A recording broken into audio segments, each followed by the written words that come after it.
Hey everybody, welcome back to the Rediscover the 80s channel. You've got Jason here. Thanks so much for tuning in today. And first of all, I wanted to wish everybody a happy Halloween out there. We're almost there. Just a few more days before Halloween gets here. And it's been a fun season so far, and I'm hoping to add a little bit to your enjoyment with a new review video. But before we get to that, this is Collector's Corner, as you can see. And I wanted to show off a few of my collectibles around Halloween that I have acquired over the years. Been given some stuff, fortunately, as well. But this year, got some great cereals out there, didn't we? Of course, the Monster Mash cereal. Hopefully you tried that, or hopefully you got it in your area and was able to try that.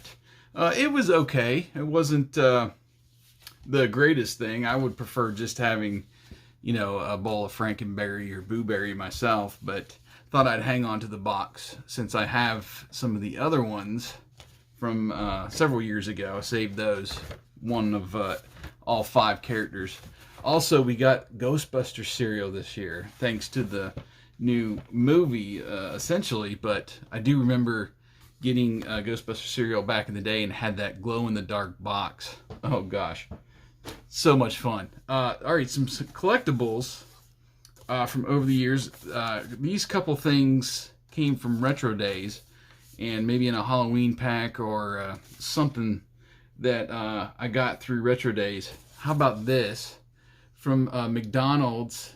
It's a gift certificate, essentially poster, and around the time that Roger Rabbit came to video, Roger Rabbit on video cassette. So that's a fun little poster. I had this actually, when you remember my previous background, if you've gone back and looked at some of my old reviews, on the bricks behind me, I had that displayed for a while. And then this was really fun as well. How about, we got McDonald's, how about Burger King? A trick-or-treat bag from Burger King. Trying to see maybe a year that this was. 1977. Wow. So I was 1 year old in 77. So I wasn't using this, but I got that from Retro Days as well. And it's got the Halloween do's and don'ts there if you want to read those. And of course, Roger Rabbit came from about 1989.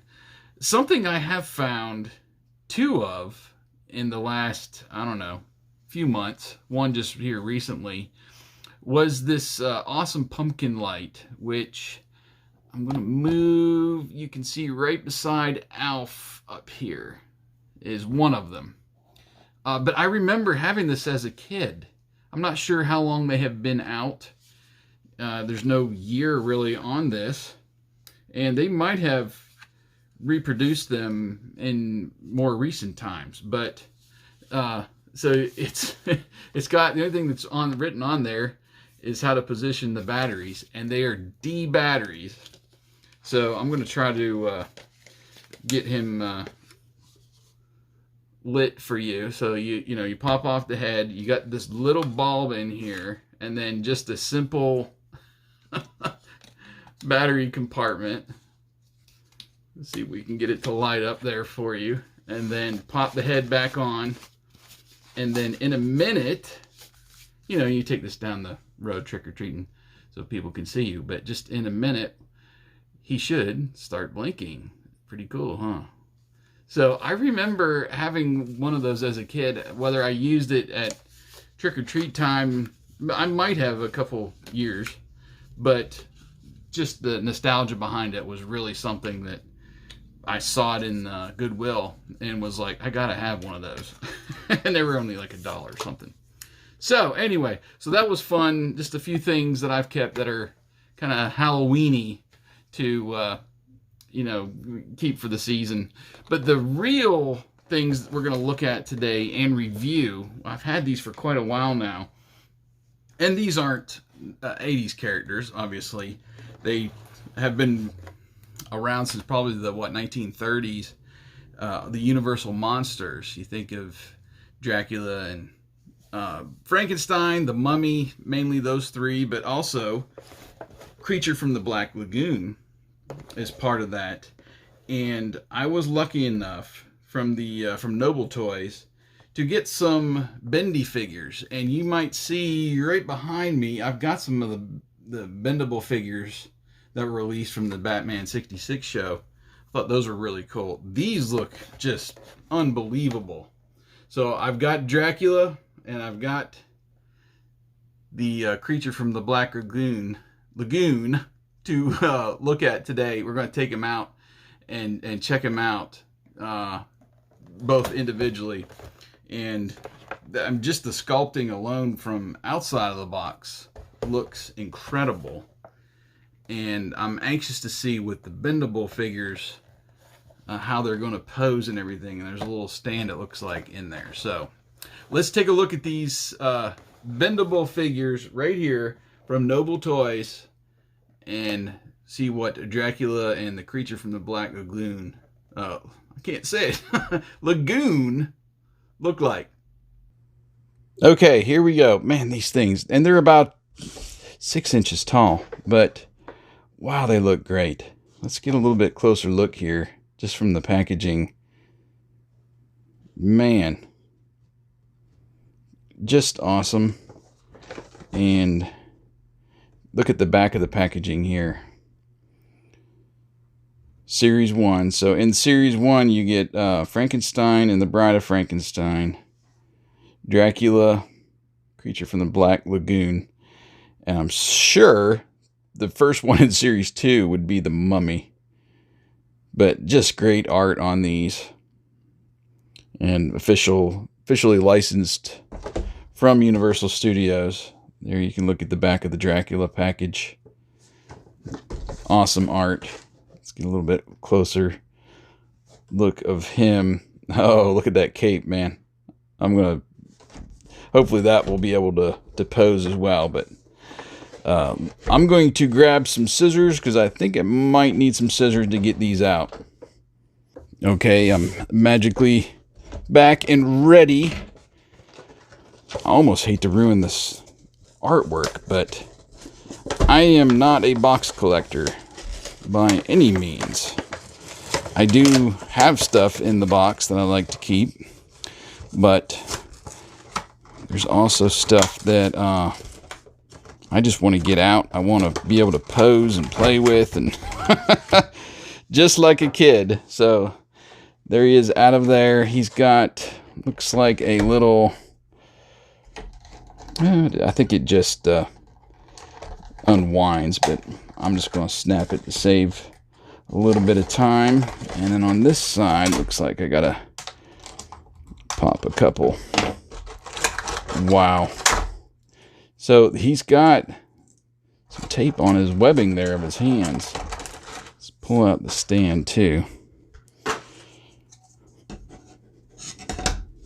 Universal Monster. See, it's branded right on the stand and the logo.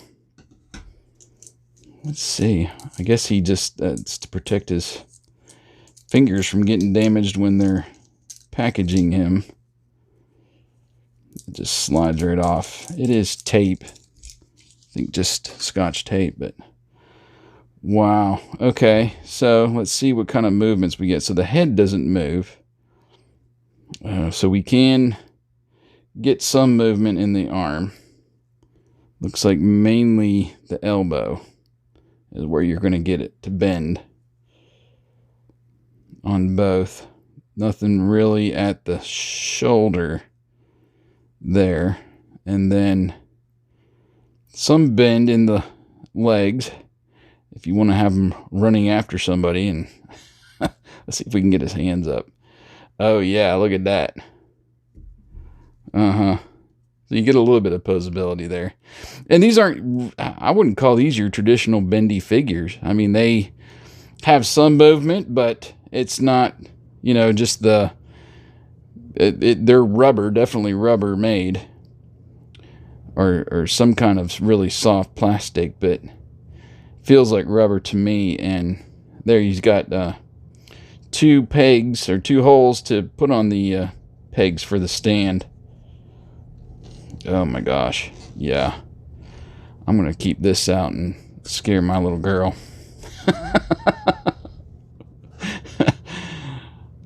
Oh, very good. All right, now let's get Dracula open. This is the one that I just got into this season, the Hammer films. I had never watched them before. Christopher Lee as Dracula, of course. Peter Cushing usually as his counterpart or his nemesis. Some of the Dracula movies, he's Van Helsing to Lee's Dracula. And those have been great to watch. Watched The Mummy. I watched Curse of Frankenstein and a couple of the Dracula movies. Oh, this is just, the logo itself is just so great.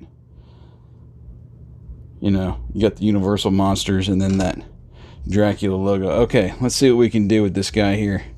So there is, I feel, wiring in the cape. So you can spread it all out like this. Look at those hands. Wow. Those are great. I can bend it a little bit. But, you know, you want it in if you're going to wrap them in the cape. Yeah. See, that's great. Very well painted. I mean,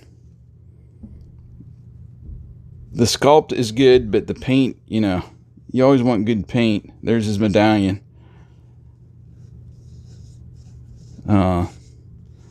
Very good. Some shiny shoes there for Dracula. He must have a professional shoe shiner. But yeah, see, and yeah, like I said before, bendable figures or BendyFigs, they're more for just having fun. You have them in your hands, you can move them around a little bit. They're not super articulated, and you're not looking for that in a bendable figure. But these here, you get a little bit of movement, at least with the arms and legs, so you can try to pose. But whew, man, I love the cape. The cape is really what makes this one stand out. So there you go. You've got Creature from the Black Lagoon versus Dracula. Was that ever a movie? Maybe it was. I am not certain. Oh, he still has his little... Yeah, getting off there. I was holding him in the packaging there. There we go. Some really great looking figures. Very glad to review these. It's Dracula versus the Creature from the Black Lagoon. Oh man, these are some great figures. I would highly recommend these if you see them in the store. I have seen a few of them in the stores. I want to say maybe it was Walmart or Target where I saw them. Just very fun, very well sculpted, very well painted, and not super posable. But again, if you're getting bendy figures, you're not looking for that real articulation like you would in, say, like the G.I. Joe classified line that they're doing, you know, that are these size. But you got the great bases you can put them on as well, so they don't need to be super articulated. You can just stand them up on their base, you know, put them out by your Halloween candy, enjoy them for the entire season. Man, some great stuff there. Very, very impressed. And these card backs too were just so well done. Love the front of them as well. But wanted to thank Noble Toys so much for reaching out and sending me those two figures to review. I actually got a Batman and Robin as well that maybe I'll get to in a little while, that you guys can see in that same bendable style. Very, very well done, and can't recommend them enough. And of course, like I said, I'm deviating from the 80s a little bit, but my whole collection, you know, it's mainly based around the 80s, early 90s as well. And these characters, you know, kind of transcend that. There was Dracula movies made in the 80s. I'm not sure about the Creature from the Black Lagoon, but There's always those monsters have always had some kind of movie or cartoon or something going. Seems like since the 30s. So very fun to get those and review those. So go check them out. I'm going to have a link in the description where you can go out and get those that I've reviewed today. You can also see some of the other ones. And hope you have a great Halloween season. It's almost over, but hopefully you'll have fun with the kids trick-or-treating, or if you're a partier, get your friends together and have that costume party on Sunday for Halloween. So for now, this is Jason. Thanks so much for watching another review right here on Rediscover the 80s. Hope you will like the video, subscribe, leave any comments you have, and we'll see you next time.